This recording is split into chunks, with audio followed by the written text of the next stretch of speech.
সবাইকে শুভেচ্ছা জানাচ্ছি।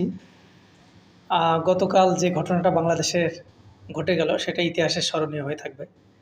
আমি যে কারণে এই ভিডিওটি করছি যে বিশেষ করে আমাদের বাংলাদেশে বিভিন্ন ধর্মাবলম্বী মানুষ আমরা বসবাস করি। তো মুসলিম ধর্ম ছাড়া যারা অন্যান্য ধর্মাবলম্বী আছে, প্লিজ আমরা তাদের নিরাপত্তা দিব। তাদের যেন কোনো ক্ষতি না হয়। তারা যেন এটা মনে না করে যে তারা সংখ্যালঘু। সংখ্যালঘু শব্দটি বলতে আমি নারাজ। আমি বলব না। কেননা আমরা মুসলিম, হিন্দু, বৌদ্ধ, খ্রিস্টান আ সহ আরও অনেক ধর্মের মানুষই এই দেশে বসবাস করি। সংখ্যালঘু আমি বলব না।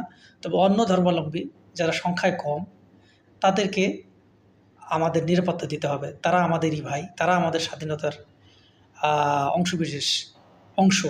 তারা আমাদের পৃথক নয়। ৭১ সালে স্বাধীন হয়েছি, তারা যুদ্ধ করেছে। সবাই মিলেই কাঁধে কাঁধ মিলিয়ে।